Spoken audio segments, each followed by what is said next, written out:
हरिः ओम्। अथ महाभारतस्य एकोनषष्टितमो अध्यायः। महाभारत का उपक्रम। शौनक उवाच।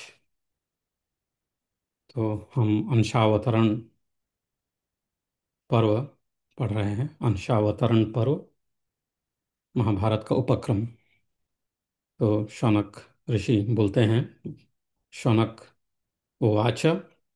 भृगुवंशात् प्रभृत्येव त्वया मे कीर्तितं महत्।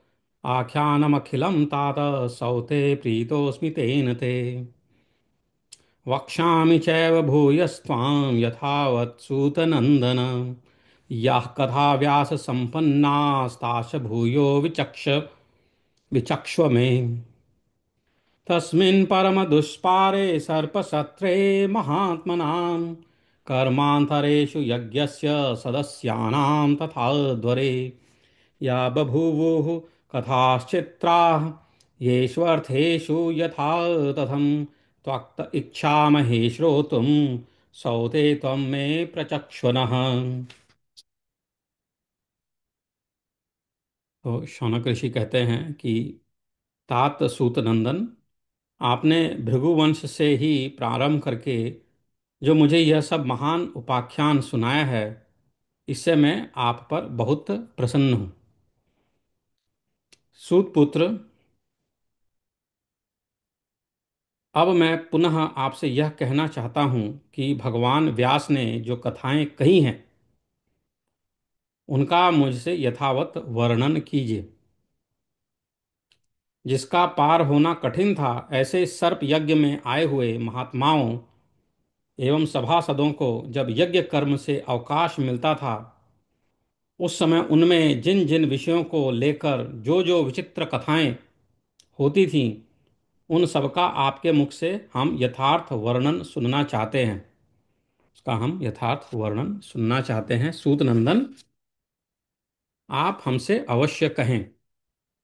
तो उग्र श्रवाजी कहते हैं, सौती उवाच, कि शौनक, यज्ञ कर्म से अवकाश मिलने पर अन्य ब्राह्मण तो वेदों की कथाएं कहते थे, परंतु व्यास जी अति विचित्र महाभारत की कथा सुनाया करते थे। कर्मांतरेष्व कथयन् द्विजा वेदाश्रयाः कथाः व्यासत्वकथयच्चित्रमाख्यानं भारतं महत्। व्यासः त्वकथयत् चित्रमाख्यान भारतं महत्। तो शौनक उवाच, शौनक ऋषि कहते हैं कि सूत नंदन, महाभारत नामक इतिहास तो पांडवों के यश का विस्तार करने वाला है। सर्प यज्ञ के विभिन्न कर्मों के बीच में अवकाश मिलने पर जब राजा जन्मेजय प्रश्न करते, तब श्री कृष्ण द्वैपायन व्यास जी उन्हें विधि पूर्वक महाभारत की कथा सुनाते थे। उसी पुण्यमयी कथा को विधि पूर्वक सुनना चाहता हूँ। यह कथा पवित्र अंतःकरण वाले महर्षि वेदव्यास के हृदय रूपी समुद्र से प्रकट हुए सब प्रकार के शुभ विचार रूपी रत्नों से परिपूर्ण है। साधु शिरोमणे, आप इस कथा को मुझे सुनाइए। सौती उवाच। उग्र श्रवाजी ने कहा, शौनक, मैं बड़ी प्रसन्नता के साथ महाभारत नामक उत्तम उपाख्यान का आरंभ से ही वर्णन करूंगा, जो श्री कृष्ण द्वैपायन वेदव्यास को अभिगत है। विप्रवर, मेरे द्वारा कही जाने वाली इस संपूर्ण महाभारत कथा को आप पूर्ण रूप से सुनिए। यह कथा सुनाते हुए मुझे महान हर्ष हो रहा है। तो शौनक उवाच, इससे पहले के जो श्लोक हैं वो पढ़ते हैं।